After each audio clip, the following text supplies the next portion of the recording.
নমস্কার বন্ধুরা, আমি অমর্ত্য আপনাদের চ্যানেল ইন্ডিয়ান ফিল্ম নিউজ বাংলাতে আপনাদের স্বাগত। আজকে এই ভিডিওতে আমি তামিল মুভি রোমিও বা এইটা তেলেগুতে রিলিজ করেছে লাভ গুরু নাম দিয়ে, তো সেই সিনেমাটার ব্যাপারে আজকে এই ভিডিওতে কথা বলবো। এতে আছে হচ্ছে অ্যান্টনি বিজয়, যোগী বাবু এবং মৃণালিনী। এই সিনেমার গল্পটা হচ্ছে অ্যান্টনি বিজয় মালয়েশিয়া একজন প্রতিষ্ঠিত বিজনেসম্যান। তো সে তার গ্রামের বাড়িতে ফেরত আসে এবং তার বাবা মা তাকে জোর করে বিয়ে করার জন্য। তারপর তার একটি মেয়ের সঙ্গে প্রেম হয়ে যায় এবং তাকে বিয়ে করে। বিয়ে করবার পর সে জানতে পারে মেয়েটি তার বাড়ির ফোর্সে বিয়ে করেছে, কারণ সে মেয়েটি হিরোইন হতে চায়। যদিও অ্যান্টনি বিজয় তাই কোনো বাধা দেয় না তার লক্ষ্যর দিকে। এর মধ্যেই তাদের জীবনে বিক্রম আসে এবং তারপরে তাদের জীবনে কি সমস্যা ক্রিয়েট হয়, কিভাবে অ্যান্টনি বিজয় এই সমস্যার থেকে বের হয়, বা আলটিমেটলি মেয়েটি মানে মৃণালিনী তার লক্ষ্যে সফল হতে পারে কিনা, সমস্ত কিছু জানতে হলে আপনাদেরকে এই রোমিও সিনেমাটা দেখতে হবে। এই সিনেমার প্লাস পয়েন্ট হচ্ছে অ্যান্টনি বিজয়ের পারফরমেন্স। অ্যান্টনি বিজয় সাধারণত সিরিয়াস রোল করে থাকে, কিন্তু এতে পুরোপুরি একজন কমেডি রোল করেছে, মানে একটা কমিক রোল করেছে পুরোপুরি। তার কমিক সেন্সটা কিন্তু দুর্দান্ত লেগেছে, সেটা বডি ল্যাঙ্গুয়েজ হোক বা ওয়ান লাইনার হোক, প্রত্যেকটা দিক তাকে দুর্দান্ত লেগেছে। এবং সেকেন্ড হাফে বেশ কিছু তার বোনের সঙ্গে বেশ ইমোশনাল দৃশ্য আছে, সেই দৃশ্যগুলোকে সে দুর্দান্ত করেছে। মৃণালিনীর ক্যারেক্টারটা কিছুটা নতুনত্ব আছে, তার পারফরমেন্স যথেষ্ট ভালো।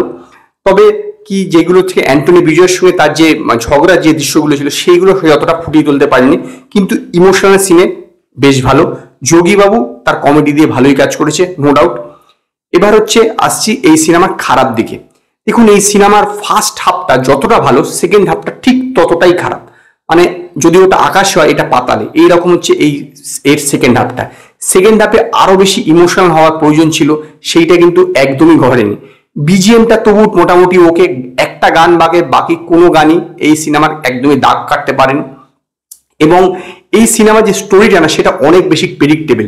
স্টোরিটা দেখে আপনাদের রবনে বানাদি জোড়ি, মানে শাহরুখ খান অনুষ্কা শর্মার যে রবনে বানাদি জোড়ি, তার ঘটনা কিন্তু মনে পড়ে যাবে। সেখানেও কিন্তু এরকম হয়েছিল যে তাদের মধ্যে বিয়ে হয়ে গেছিল, তারপরে প্রেম হয়েছিল।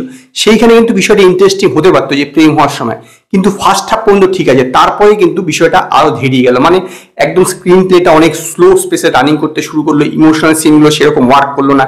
এবং ইমোশনাল সিনগুলো একটা জায়গার পর আরেকটা স্ট্যান্ডার্ডে নিয়ে যেতে হয়, তবে কি ইমোশনাল সিনটা ওয়ার্ক করে, কিন্তু এইখানে কিন্তু সেই বিষয়টা ঘটেনি। যার জন্য সেকেন্ড হাফটা একদমই বোরিং লেগেছে, মনে হচ্ছে যে কখন শেষ হবে, কারণ সেকেন্ড হাফটা একদমই জমেনি।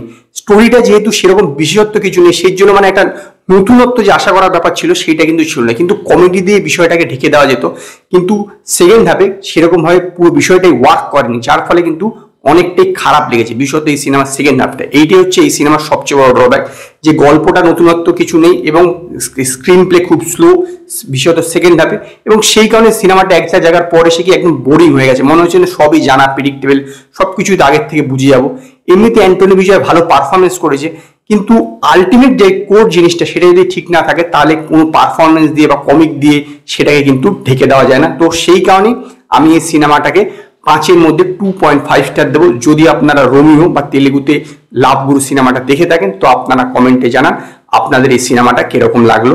যদি আপনাদের এই ভিডিও পছন্দ হয়, ভিডিওটিকে লাইক করুন, কমেন্ট করুন, শেয়ার করুন, আর নতুন আপডেটের জন্য আমার চ্যানেলকে সাবস্ক্রাইব করুন।